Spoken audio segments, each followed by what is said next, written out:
Bem-vindos a Toda História Conta, a tua história conta também.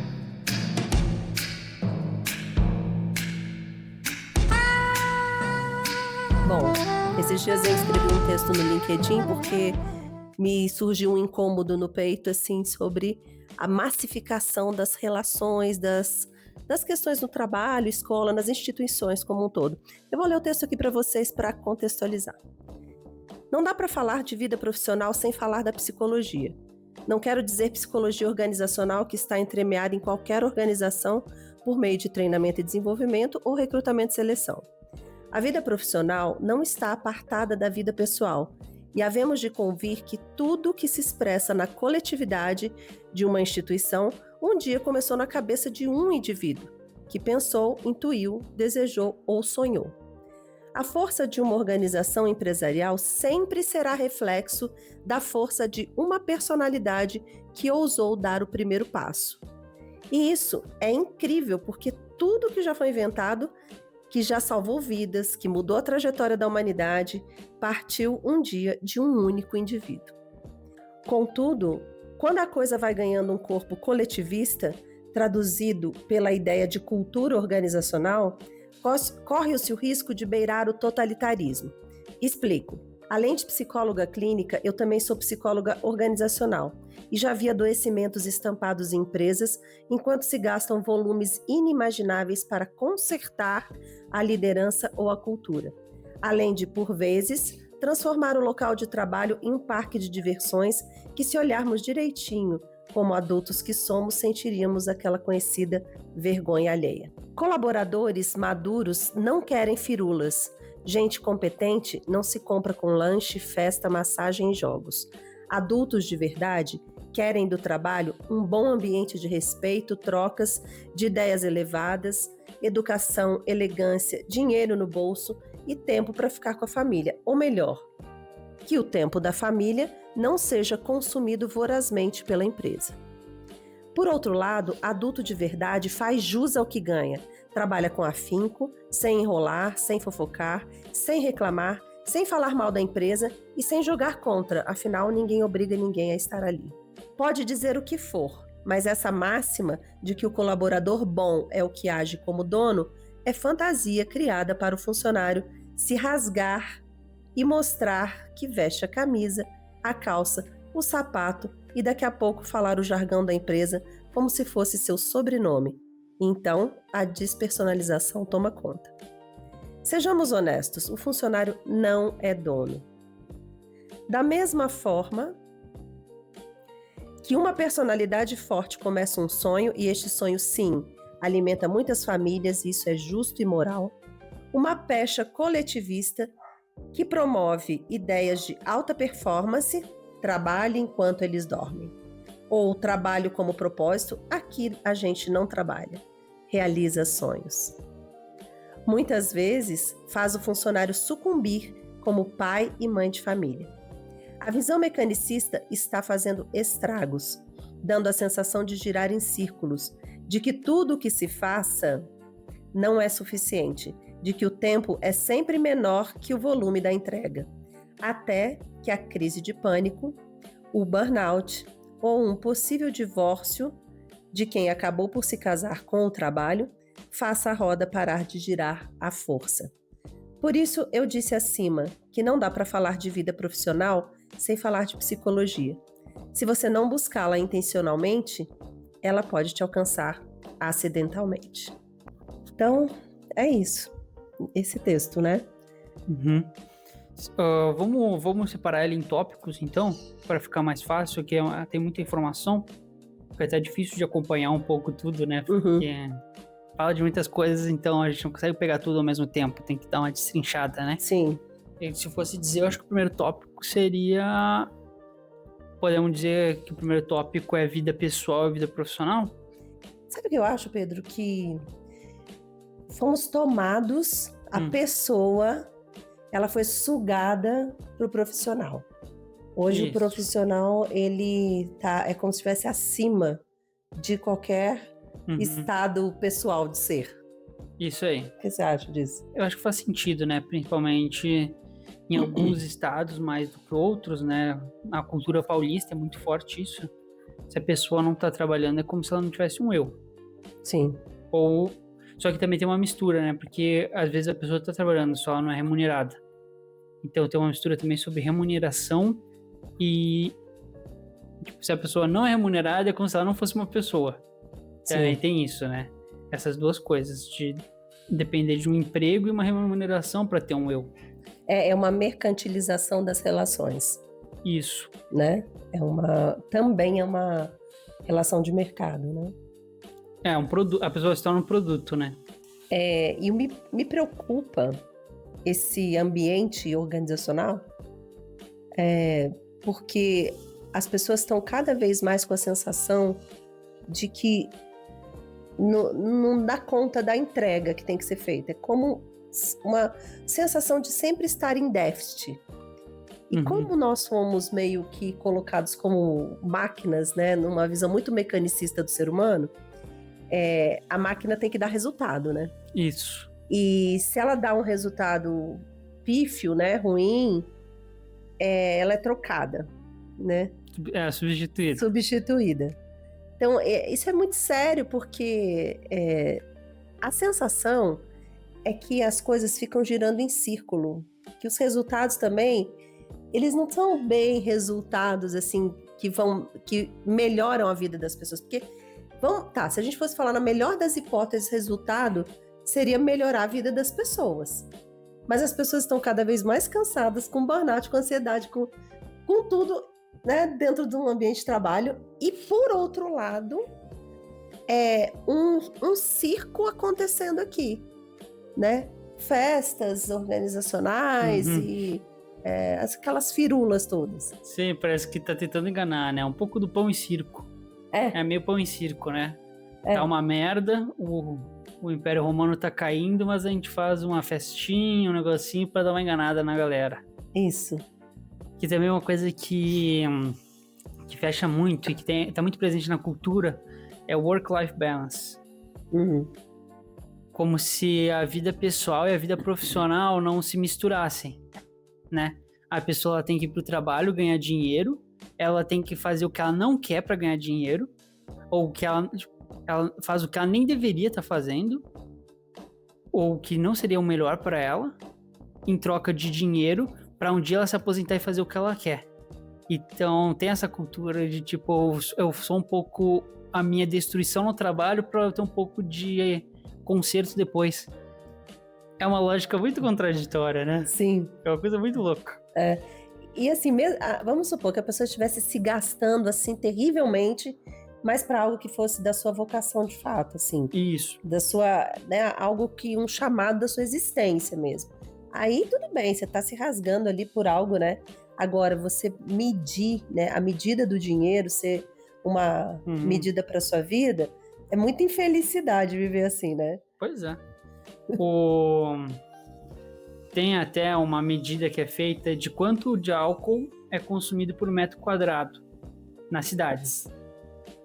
Brasília, uma especulação, né, é que Brasília, por ser uma cidade de concursos, as pessoas vêm para cá procurando fazer concursos, ou seja, elas vêm atrás do dinheiro. Brasília, por muito tempo, foi a cidade número 1 em consumo de álcool por metro quadrado. Então, essa nuance, né, de procurar dinheiro e ao mesmo tempo a autodestruição. E também um anestesiamento, assim, de um fim de semana, né, bebendo com os amigos para dar conta de mais uma semana. Então, eu supro, é uma lógica da compensação.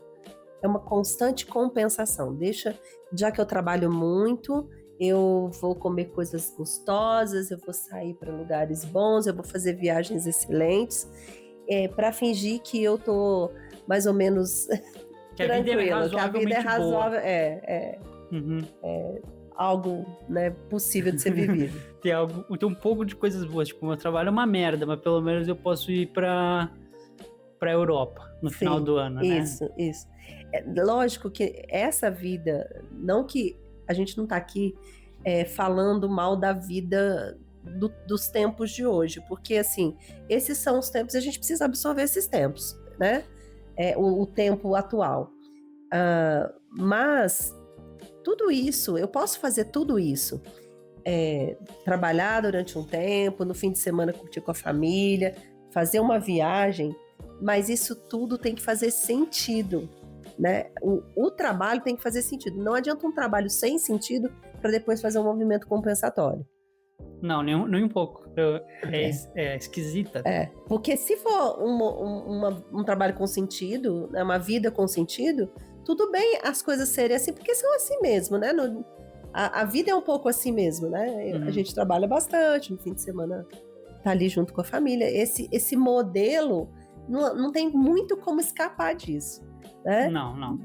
Tem, claro, a não ser alguém que vai, né, ser um nômade digital ou alguma outra coisa, mas assim, você tem que parar um tempo para trabalhar, depois você faz um movimento compensatório, é normal, é até saudável que isso aconteça, né? A gente trabalha bastante, descansa. Não estamos falando contra isso necessariamente. Não. Mas contra um engodo que está sendo vendido e a gente está fingindo assim que está tudo bem. É igual lá no Rio de Janeiro, né? Esses dias aconteceu toda essa situação, né? De violência e tal. Mas assim, as pessoas há quanto tempo elas estão vivendo daquela forma e achando que as coisas, né? Achando não, ou querendo se convencer de que está tudo bem.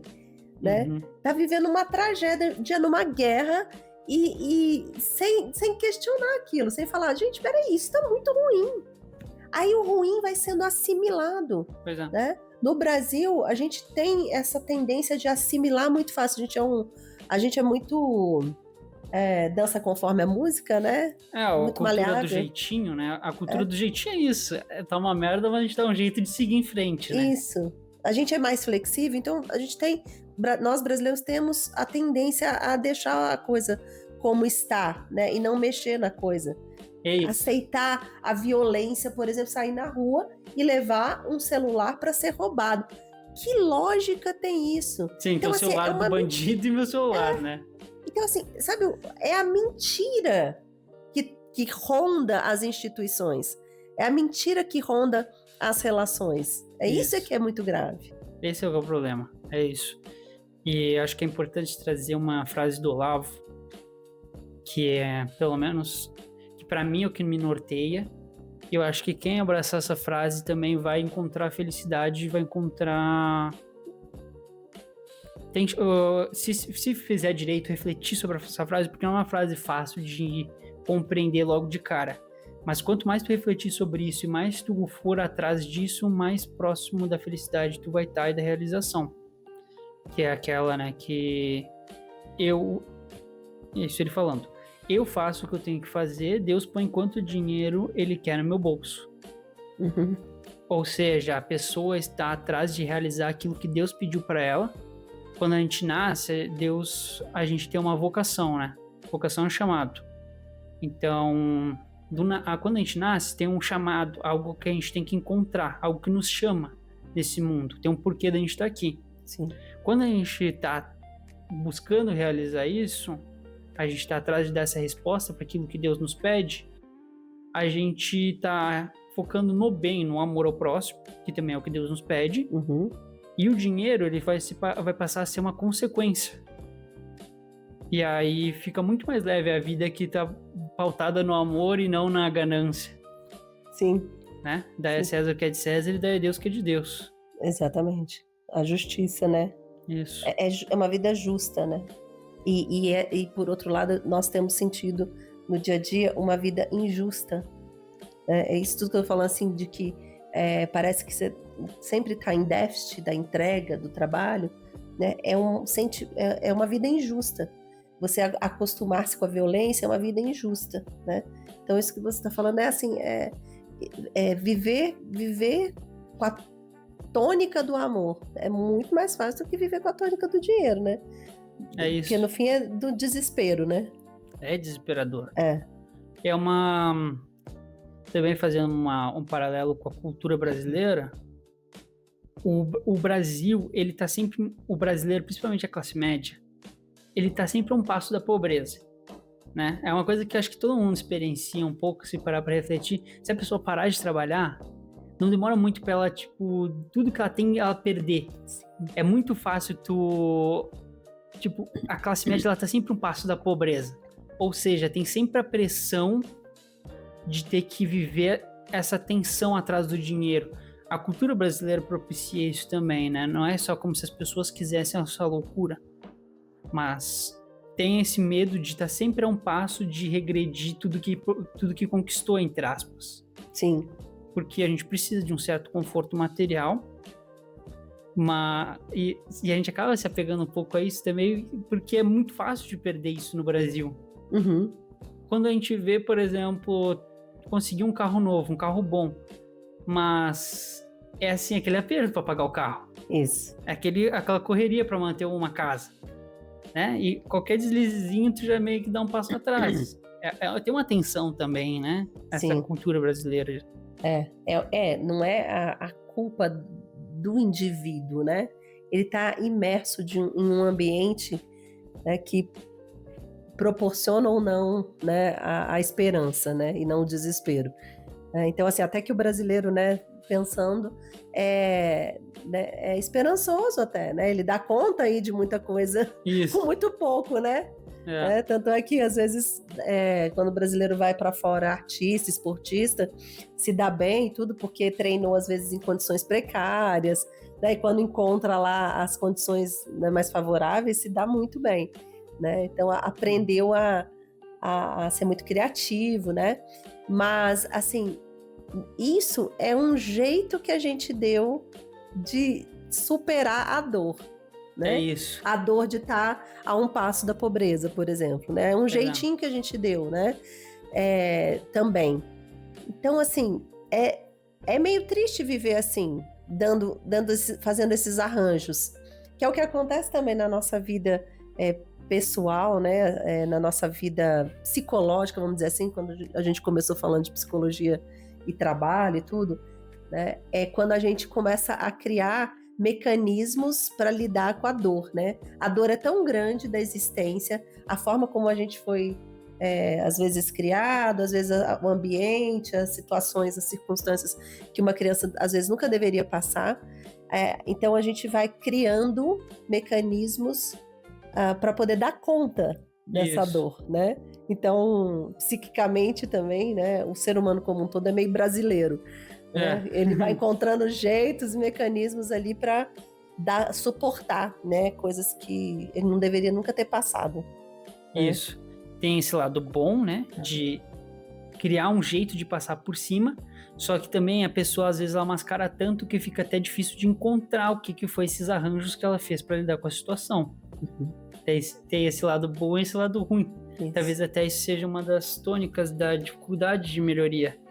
Porque é tantos arranjos que são feitos que fica até difícil de entender qual que foi o primeiro rompimento dessa corda, né? Sim. É uma corda muito rompida, então tem vários nozinhos nessa corda. Isso. E como é que volta lá na essência mesmo, onde que estava o chamado, né? São tantos personagens que vão sendo criados, né? E assim, que pode ser um ruído para o chamado, né? Muitos ruídos. Muitos ruídos para o chamado, e aí você não... como... Foi legal essa coisa de uma corda, né? Como se fosse um telefone, aqueles telefones sem fio que a gente... Sem fio que é com fio, na verdade, né? Isso. Telefone de copinho, né? Da infância. E é como se tivessem vários nós ali mesmo e distorcendo o som. Isso. Né? Então você fala aqui... Deus fala para ti. E aí vem os teus pais falando assim... eu quero ser artista. Aí eles, não, tem que fazer uma coisa que dá dinheiro. Já corta o fio de novo. Isso. Aí já corta o fio. Aí eles te dão uma surra e falam que é por amor. Corta o fio. Isso. E vai vindo, e vai vindo, e vai cortando. E aí na escola também, vai criando a pessoa quer ser professora. A própria professora fala assim, não seja professor. Ser professor é uma desgraça. Isso. E não sei o quê. E aí passar, assim, até chegar no momento de escolher o curso que vai fazer da faculdade... que também essa pressão de fazer uma faculdade também é outro cortar de fio, né? Mas até chegar nesse momento de decidir o que a pessoa vai fazer da vida, Já cortaram tanto o fio da pessoa que a pessoa nem consegue mais discernir o que ela vai fazer. Isso. Eu tenho que atender a expectativa dos meus pais, ou a expectativa do meu professor, Tem ou a que expectativa da sobreviver, comunidade, ou tem que sobreviver para comer amanhã. Também eu quero comer, né? Artista passa fome. Exatamente. Então é tanta coisa que...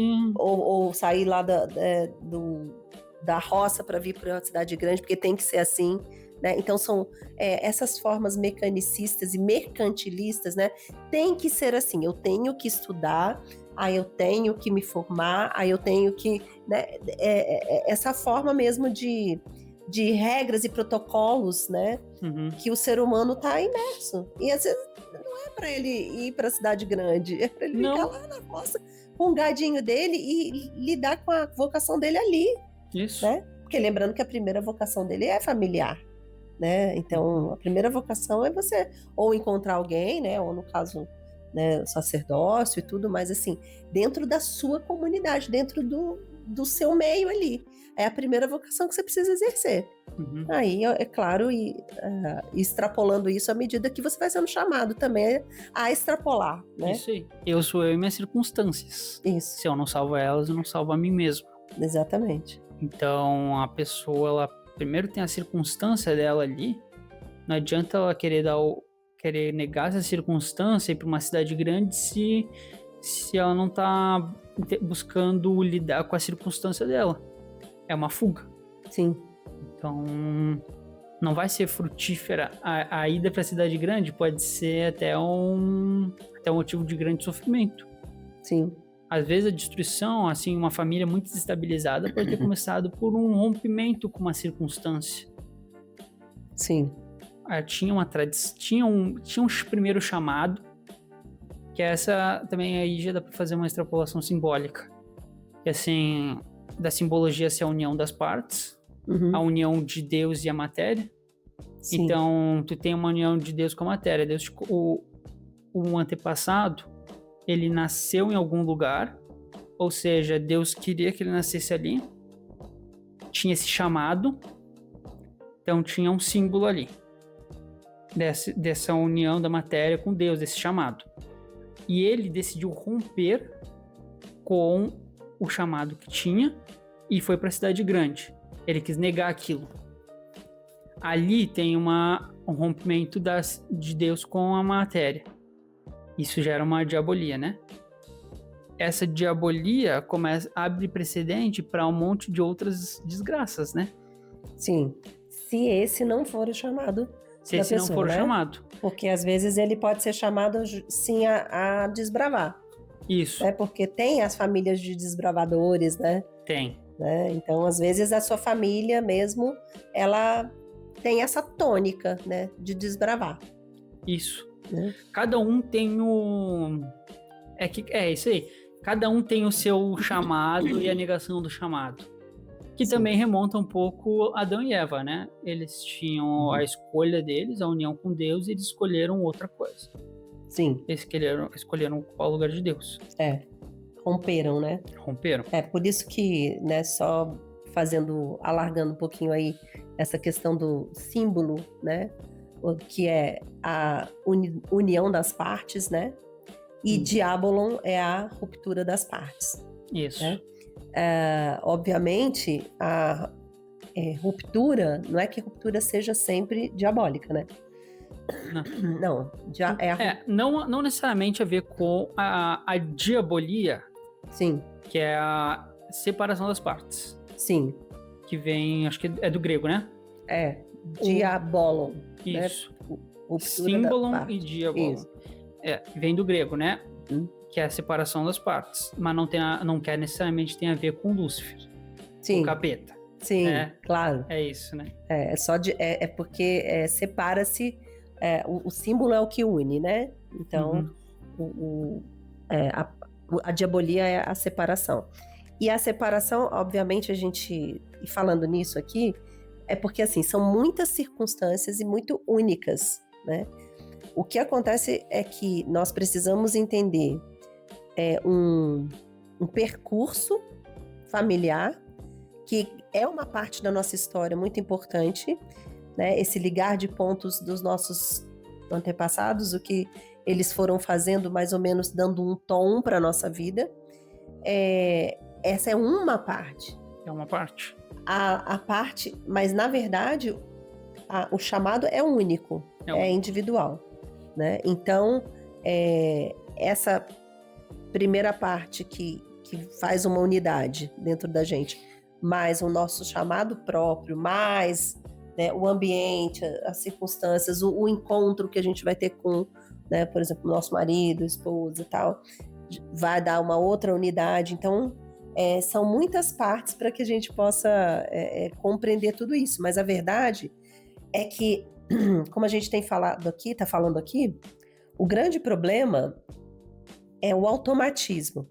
É viver sem escutar, né? Sem perceber. É viver de uma forma, de novo, mecanicista, né? Automática, sem se dar conta de... Sem pretensão também, a pessoa perde um pouco a ambição. Sim. É isso, né? O que dá dinheiro, a pessoa ela não vai virar traficante, mas também só vai atrás do que dá dinheiro. Aí também não dá, né?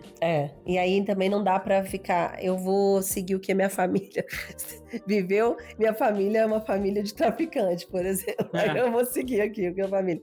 Aí, né, esses casos requerem, inclusive, ruptura com essa história, né? Se tu quer fazer o que é certo, isso. Né? Aí, na verdade, não é uma diabolia. É um romper símbolo, com a diabolia. É romper com o mal, né? Isso. E buscar um símbolo melhor, é buscar um bem verdadeiro, né? E não o bem que eu acho que é, né? Isso. Se tu tá dando uma coisa ruim, meio que tu tem o dever de romper. Sim. Que aí, a gente deu alguns exemplos de circunstâncias, né? A circunstância, o que eu comecei falando da circunstância brasileira, da pressão de ser brasileiro e tá sempre a um passo de degringolar a coisa. Sim.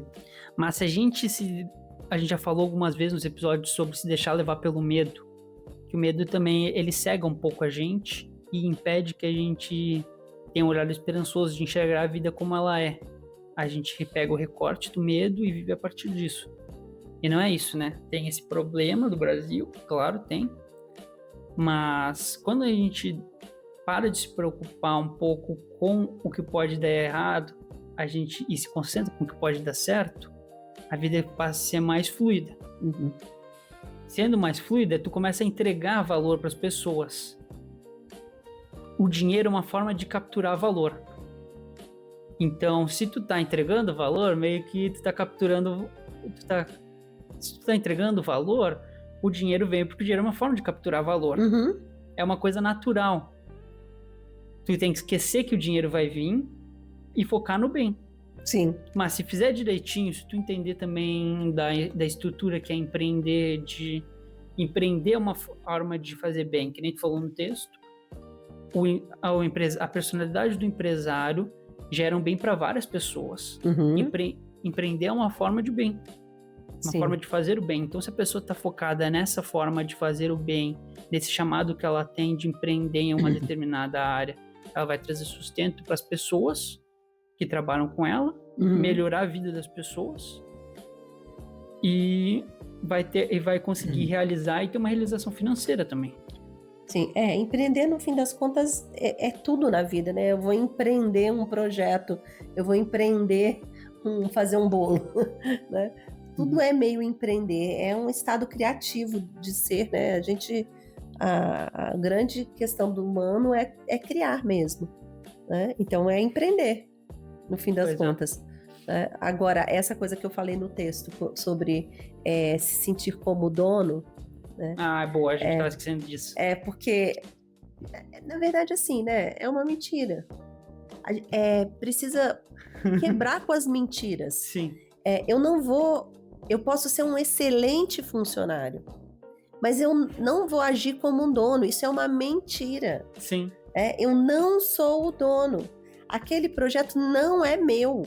eu sou isso aí, eu tô colaborando com esse projeto. Exatamente. Eu sou contratado aqui para fazer com que esse projeto aconteça, mas não é meu. Não é meu. Eu acredito nele, é importante acreditar nele, mas entender que não é meu. Não é meu. E não é para mentir. E aí, o grande problema, olha, seja na terapia, seja na instituição educacional, seja na instituição de trabalho, né, é a mentira. Esse é o grande problema. E aí tem aquela questão de ficar fazendo firula para funcionário. O funcionário queria dinheiro no bolso, um tempo a mais com a família, e ele tem o quê? A festa da firma, a festinha, o parquinho, a historinha, a cerveja no freezer lá, enquanto, né, tem videogame, cerveja, o cara não sai mais da empresa, né, fica lá dentro. Nem sabe que tá trabalhando, né, no fim das contas, porque ele tá ali trocando ideia, chega uma hora que ele tá no meio do videogame ali, tomando uma cerveja, peraí, aquele código, tá, olha, vamos lá, né, um cara que trabalha em TI, por exemplo, aquele código, vamos lá, porque pensei numa coisa aqui, né, e senta lá, fica a madrugada inteira achando o máximo, porque às vezes é uma vocação dele mesmo, né, um chamado dele de fato, mas depois tá lá, né, engordando, né? A gente vê muito isso, assim, essas empresas que promovem esse tipo de ambiente, né, massagem e tal, pode parecer meio cri-cri, meio ranzinza falar isso, né, não pode ter uma massagem na empresa? A maioria das pessoas sonha com isso, na verdade. Né? Pode ter, mas acontece o seguinte, não dá para ficar maquiando esse ambiente, e o ambiente, na verdade, é uma tortura, é um esgotamento, a pessoa, assim, nunca tem tempo para a família, e tá ali maquiando com massagem. Isso que não dá para ser. Se tiver acontecendo tudo a contento, né, uma forma saudável de se relacionar com a empresa e ter a massagem, tudo bem. Até pode ser, né, mas... Eu diria que o melhor seria, tipo, dar um plano ali que a pessoa, quando ela precisa, ela vai na massagem, e que não misture o lazer e o trabalho. Sim. Porque é como se, assim, o trabalho fosse um negócio, aquela coisa, né? O trabalho é um negócio ruim, eu preciso de coisas para aliviar esse peso do trabalho.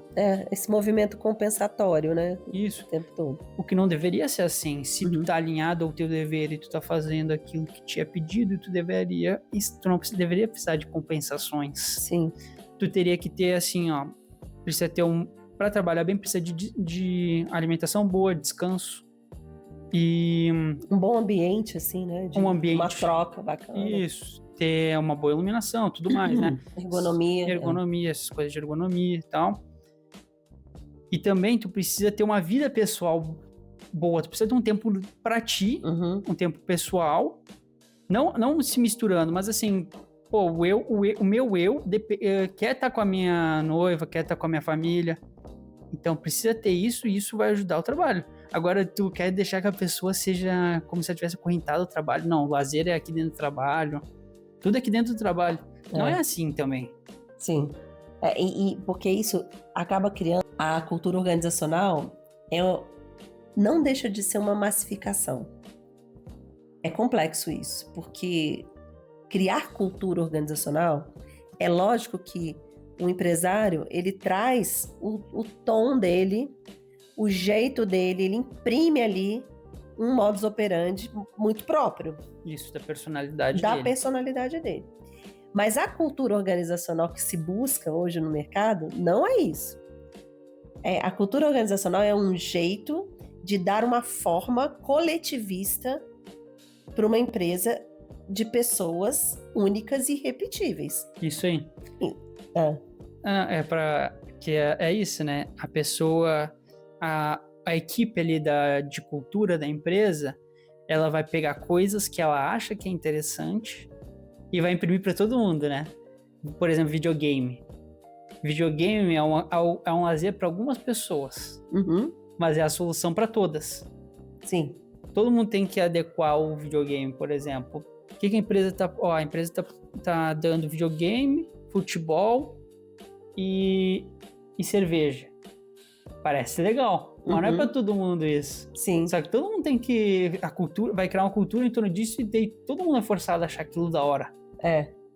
A cultura da descontração, né, na empresa, por exemplo. Criou-se um dos valores lá é a descontração. E quem disse que tem muita gente que não quer e não gosta daquilo? Pois é, o melhor pra todo mundo é aquilo. Aí já massificou. Massificou. É muito sério isso, porque perder a individualização, porque as coisas mais importantes do ser humano é a excelência, individualidade, criatividade, liberdade e vontade de poder. Então, se isso não está contemplado dentro de uma experiência de trabalho ou de estudo, porque a escola às vezes é uma mini forma de chegar até o mercado de trabalho, né? Ela prepara já que essa coisa de massificar, Isso, né? A escola já chega ali com um componente como um curricular já pré-estabelecido. Quem disse que para mim o melhor são 4 vezes por semana matemática, 4 vezes por semana português e 2 vezes só de história? Sim. Já tá imprimindo uma massificação. A pessoa tem que sair com esse molde aqui. E daí o Enem, e ainda mais a pressão do Enem depois para confirmar do vestibular, coisas do tipo, né? Lógico que a gente está falando aqui de instituição educação, né? Modelo educacional. Tem escolas fazendo diferente, né? Aí dando seus passos, mas assim, no fim das contas, a sensação é que nada está sendo olhado de fato, porque as coisas continuam do mesmo jeito. É mais um monte de jeitinho, né? É um monte de jeitinho e um monte de coisas, fingindo ensinar e os alunos fingindo aprender. Então, assim, é muito sério isso, né? A instituição escolar, ela tá falida, né? Porque tá falida no sentido de tem que ser transformada.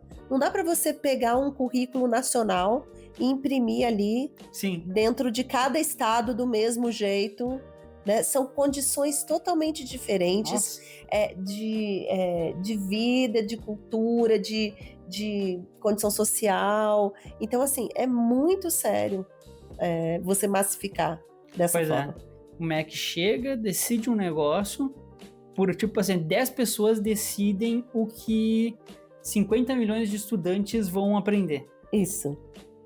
E tudo pulverizado e tudo pasteurizado, né? Assim, tudo aprendido, porque não está aprendido, né, de uma forma muito superficial, né? Você tem muitas matérias de uma superficialidade assim brutal, né? Eu pelo menos tenho assim, eu saí da escola e falei assim, eu não sei nada, né? Quando eu era jovem, não sabia nada. Eu também. Nada. Hoje eu não lembro de absolutamente quase nada. É difícil lembrar. Né? Uma coisa ou outra que eu aprendi na minha casa. Assim, português eu aprendi com meu pai, com a minha mãe. Né? O que eu sei de português hoje eu aprendi em casa. Né?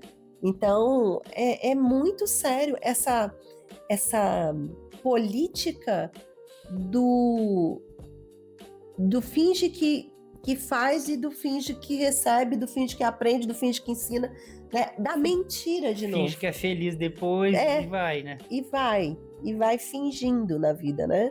Aí quando vira idoso, aí fica perdido. Não sabe mais o que fazer pra sua vida inteira, né? Mentindo.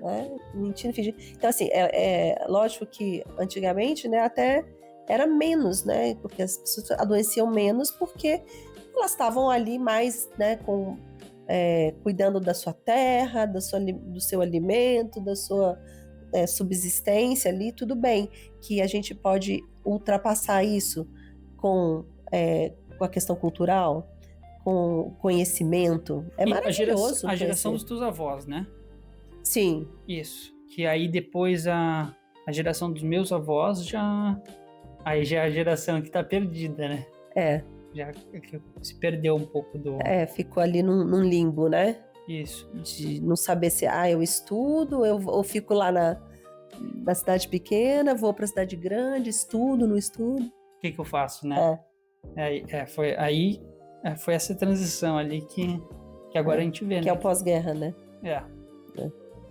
Então bom, mas aí a gente só falou de coisa assim, dá uma desesperança, né? De olhar para as instituições e falar assim, Pois é assim que é, né? E aí, o que a gente faz? O que a gente faz para sair dessa condição precária de ser humano que a gente está nesse momento, né? Participando estando dentro de uma empresa, falando da cultura organizacional como se fosse a minha vida, né? Massificado. Então, assim, como que a gente sai dessa condição sem sair da sociedade, né? Assim, a meu ver, a gente precisa criar o nosso próprio ecossistema ali, né? Entender primeiro que reprogramar a vida no sentido de tirar os ruídos, os excessos para ouvir de fato esse chamado, né? Então, essa uma das formas é a terapia também, né? Para parar e voltar e começar a contar a sua história. Isso. Né, devidamente.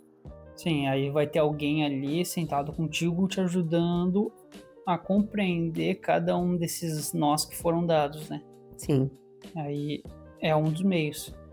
Também, se fosse dizer, né, a pessoa criar o próprio sistema, empreender, né, a pessoa que ela tá desconfortável, ou a pessoa ter a consciência de que, tá, beleza, eu quero ser...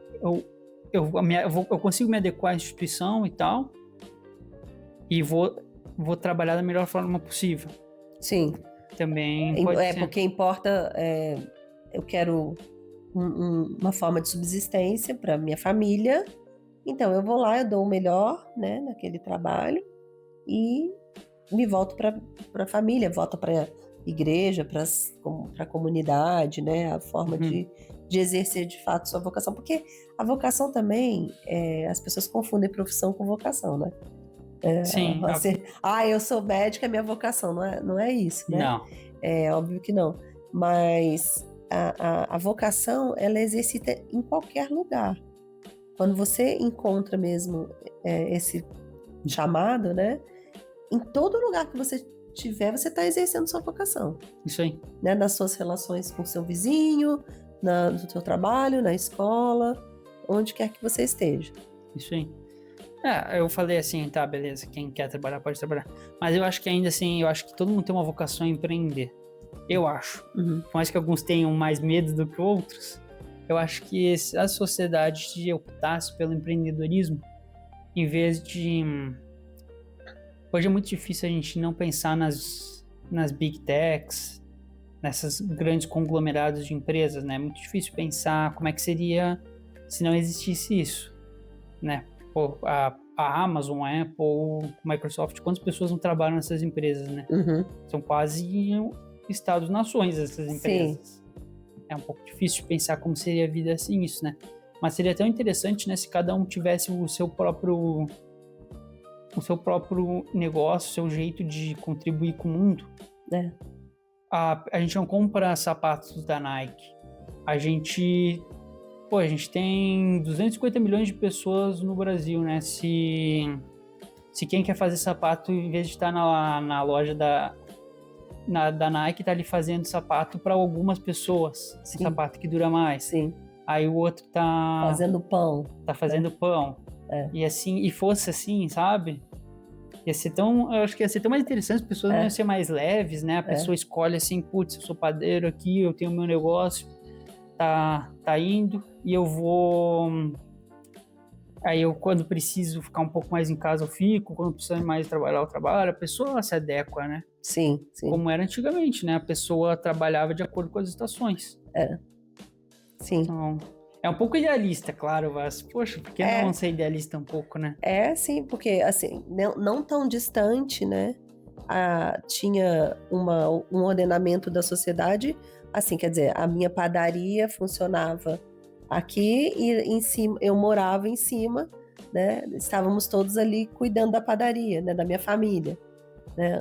Os filhos ali junto, ajudando, né? Então você estava de olho no seu filho, né? Você não precisava deixar o seu filho com ninguém, você não precisava percorrer longas distâncias, né? Para poder sair de perto da família. Então você estava ali todo unificado com aquele ambiente, né?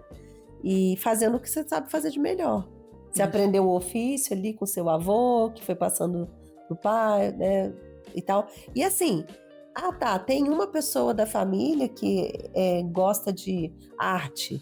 Ela pega a padaria e ela transforma ali num ateliê, né, de uma forma de entregar o pão de um outro jeito. Pães né? e telas.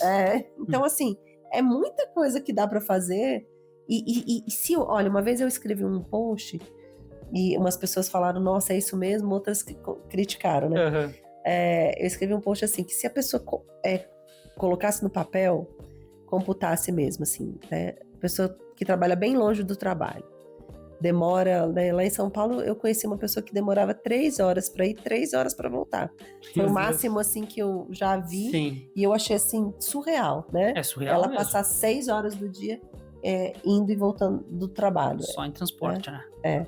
Então, assim, se for fazer o cálculo, é uma pessoa que tinha um cargo alto.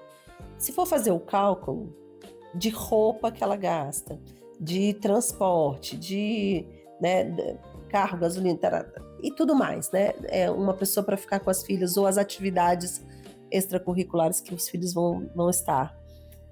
Realmente não vale a pena, né? Ou as pessoas mais simples que demoram muito de condução e tudo e volta e às vezes ganham um salário baixo, talvez na sua comunidade ali fazer bolos, né? Fazer algo, né, que seja do talento da pessoa, né? Pois é, tem tantas possibilidades, né? Tantas, ainda mais hoje em dia, né? Você tem internet, dá para ter ideia, né? Dá para entrar aí nos Instagrams da vida e falar, poxa, vou fazer uma coisa mais ou menos, porque esse princípio mimético do ser humano, né? O ser humano precisa imitar boas referências, né? Isso. Então hoje a gente tem um monte de referência aí para pessoa imitar, né? Então, por que não?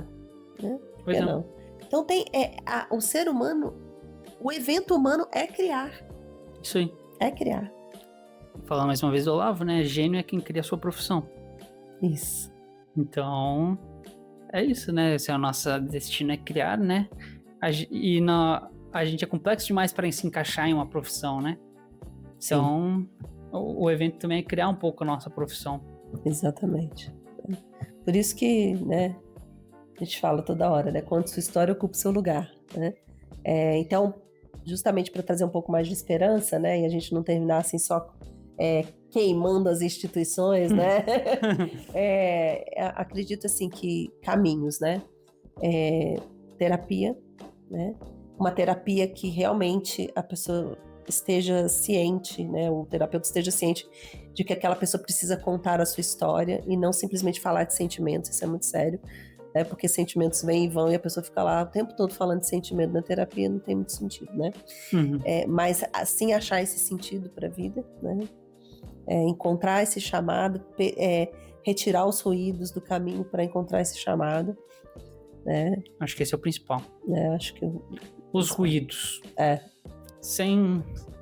impossível não ter ruídos, né? Mas se não tivesse, ia ser tão mais claro, né? E acho que uma forma boa, assim, é fazer a linha do tempo, né? Da sua vida, assim, o que você já fez, o que você gostou, o que você foi bem, né? Quais são os seus interesses, habilidades. Começar a ouvir um pouco essa voz, assim, de como você... O que você faz de melhor. O que faz de melhor. Também é uma coisa interessante, assim, o que eu tenho medo de fazer. Porque, assim, às vezes, por exemplo, eu com a psicologia, eu sabia, há muito tempo eu já sabia que a psicologia era pra mim, mas eu fiquei 8 anos adiando isso, inventando desculpa, coisas do tipo, até dar o passo, né? Sim. Tinha um medo ali, eu sabia, mas tinha um medo. Às vezes o medo também, assim, indica o que é pra pessoa. Um medo de encontrar, né? Isso, o medo de se encontrar. Existe isso mesmo, Então, o que você evita, né? O que tu tá evitando? Pois é, porque quando a gente tá na mentira, a gente tem uma desculpa. Sim. A vida tá ruim assim, né? Por dentro a pessoa sabe, a vida tá ruim porque isso não é pra mim. Mas a pessoa tem essa desculpa. Agora ela tem medo de, dar o passo e dar errado. E aí o que ela vai dizer? Porque ela sabe que aquilo ali é verdadeiro, né? Isso. É uma coisa muito louca isso. Nossa, não, isso é muito legal que você falou. Porque se a gente vive numa mentira, o olhar para a verdade, fica difuso. Você está vivendo uma mentira, está contando uma história mentirosa. Então, a verdade fica distante de você de alguma forma. Então, às vezes, você fica evitando. Isso. Porque a mentira é isso, né? Legal, muito bom isso. Então, tem que prestar muita atenção. Muito, né? muito. Porque, às vezes, você pode estar falando, não, isso não é pra mim, mas é porque você tá vivendo uma mentira. Por isso você tá falando que isso não é pra você. Isso. Já se distanciou tanto que fica um pouco difícil de compreender. Mas, no fundo, tem aquele medo, né? Aquela coisa assim, que se a pessoa for voltar pra fazer essa recapitulação, ela vai ter uma ideia que tinha algo lá que disseram pra ela não fazer isso. Ou que ela mesma teve medo de falhar e por isso ela não optou por aquilo que era pra ela. Sim, muitas vezes a gente evita, né? Evita a frustração, o medo de se frustrar, e eu nem tento. Nem tento pra não frustrar. Né? Pois é, como é que eu vou lidar com o fracasso? É isso aí. Então, acho que temos que terminar aqui com esperança, né? Já falamos aqui várias coisas que podem ajudar, né? E lembrar de que cada um tem uma história única e irrepetível para contar, né? E aqui a gente está justamente voltado a esses papos que você adentra conosco, né? Num processo quase terapêutico, e contando aí a sua história, encorajando você a contar a sua história e ocupar o seu lugar. Porque toda história conta. É isso. Então é isso, né? Quem gostou, dá o like e deixa o comentário do que tá... Qual que é o medo? Qual que é o teu medo? Deixa nos comentários. Isso, ótimo, perfeito. É isso. Valeu. Fechou, então. Fechou, Pedro. Aí.